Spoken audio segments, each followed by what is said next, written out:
नमस्कार मंडळी, नवीन एका इंटरेस्टिंग व्हिडिओमध्ये सर्वांचं मनापासून स्वागत आहे. मित्रांनो, महाराष्ट्रातील सर्व नागरिकांसाठी ज्येष्ठ, श्रेष्ठ किंवा लहान मुलं असतील, महिला असतील, या सर्वांसाठी ही व्हिडिओ अतिशय महत्त्वाची आहे.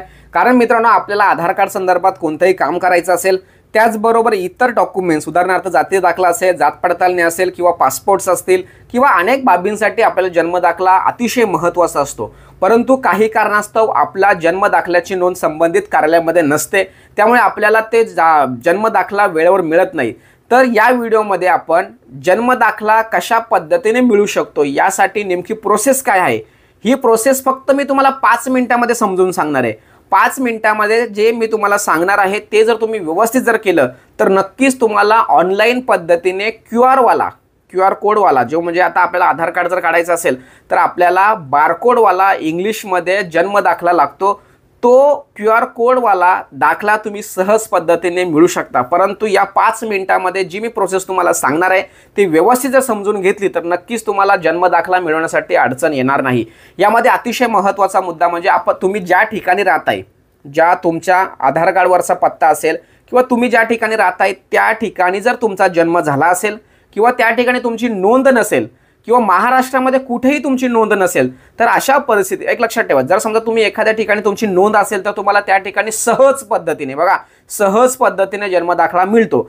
ज्या लोकांची नोंदच केलेली नाही, काही कारणास्तव नोंद करण्याची राहून गेले, अशा लाभार्थ्यांना मात्र जन्म दाखला मिळण्यास खूप अडचण निर्माण होते. अशा परिस्थितीमध्ये ज्या ठिकाणी तुम्ही राहताय त्या ठिकाणचं जर ग्रामपंचायत असेल, नगरपंचायत असेल, महानगरपालिका असेल, कोणतंही स्वायत्त संस्था असतील तर अशा ठिकाणी तुम्हाला एक विनंती अर्ज करायचा आहे. त्या विनंती अर्जामध्ये स्पष्टपणे सांगायचं की मी या ठिकाणी कायमचा रहिवासी असून माझी जन्मतारीख अशी आहे, मला आपल्या कार्यालयातून जन्म दाखला मिळावा, माझी नोंद करणं राहून गेलेलं आहे, असा एक अर्ज त्या ठिकाणी करायचा आहे.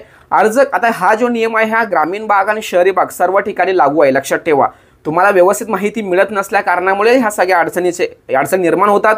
तुम्हाला काय करायचं आहे, त्या ठिकाणी अर्ज करायचा. अर्ज केल्यानंतर संबंधित अधिकारी, संबंधित विभाग, डिपार्टमेंट तुम्हाला त्यांच्या लेटरवरती लिहून देणार का बाबा तुमची जन्मतारीख ही जरी असली तरी सुद्धा तुमची नोंद आमच्या कार्यालयामध्ये नाहीये.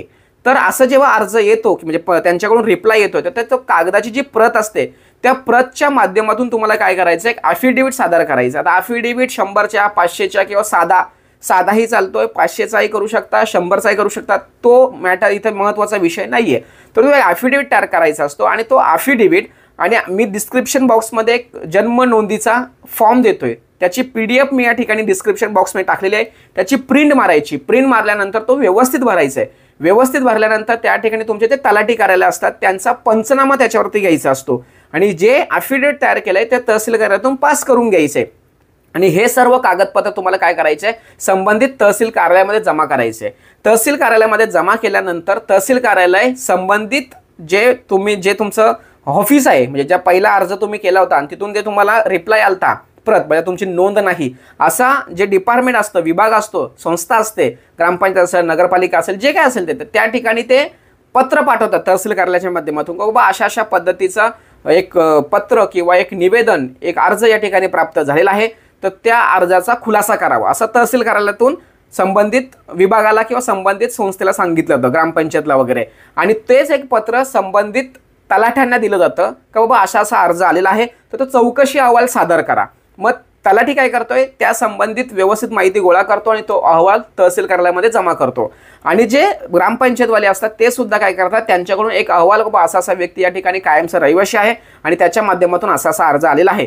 तर मग हे सर्व तहसील कार्यालयामध्ये सुनावणीच्या स्वरूपात त्या ठिकाणी घेतलं जातं आणि त्या ठिकाणी एक ग्रामपंचायतचा व्यक्ती, तलाठी, संबंधित अर्जदार आणि संबंधित अर्जदाराच्या कुटुंबातील किंवा गावातील एखादा त्या वयाचा, त्या एजचा एखादा व्यक्ती, हे सर्वजण एका ठिकाणी तहसील कार्यालयामध्ये सुनावणीच्या स्वरूपात त्यांना बोलवलं जातं. त्या ठिकाणी बोलवल्यानंतर त्या ठिकाणी चर्चा केली जाते की बाबा हा जो व्यक्ती आहे, हा व्यक्ती कायमचा रहिवासी कुठला आहे, याचा जन्म खरंच या ठिकाणी झाला आहे का, त्याला कोणता एखादा आधार आहे का, वगैरे वगैरे सगळ्या गोष्टीचा विचार केला जातो. आणि तहसीलदारांना जर या ठिकाणी या बाबतीत सत्यता जर पटली तर त्या ठिकाणी तहसील कार्यालयातून एक पत्र काढलं जातं, एक शिफारस काढली जाते की बाबा असा असा अर्ज या ठिकाणी प्राप्त झाला होता आणि त्याची सुनावणी किंवा त्याचा अहवाल, तलाठ्यांचा अहवाल वगैरे आणि संबंधित लोकल व्यक्तीचा जबाब या सर्व गोष्टींचा विचार करता या व्यक्तीचा जन्म या तारखेला झालेला आहे, या ठिकाणी झालेला आहे, हे सिद्ध झालंय, म्हणून सदर व्यक्तीला जन्म दाखला देण्यात यावा. अशा पद्धतीने हे पत्र आहे, हे पत्र संबंधित विभागाला, संबंधित संस्थेला जातं आणि त्या ठिकाणी तुम्हाला काय करायचं आहे, आपले सरकार सेवा केंद्र किंवा आपले सरकार या पोर्टलवरती जाऊन तुम्हाला ऑनलाईन पद्धतीने रिक्वेस्ट टाकायची असते की बाबा मला जन्म दाखला मिळावा. आणि जन्म दाखला मिळाल्यानंतर त्या ठिकाणी संबंधित ग्रामपंचायत तुम्हाला तो दाखला देतोय, पण ती ग्रामपंचायत ही ऑनलाईन असली पाहिजे. म्हणजे त्या ठिकाणी जेवढेही दाखले दिले जातात हे दाखले ऑनलाईन पद्धतीने दिले जातात का, QR कोड सह दिले जातात का, ह्याची खात्री करून घ्यायची. नाहीतर त्यांच्या लेटर हेडवरती किंवा त्यांच्या कागदावरती जन्मदाखलाचा जुना फॉर्मॅट असतो मराठीमध्ये लिहिलेला, तो जर देत असेल तर तो घ्यायचा नाहीये, तो कुठेही चालत नाही. त्यामुळे त्या ठिकाणची जी ग्रामपंचायत आहे ही ग्रामपंचायत ऑनलाईन झाली आहे किंवा नाही झाले तर त्यांना विनंती करायची की मला ऑनलाईन पद्धतीने पाहिजे.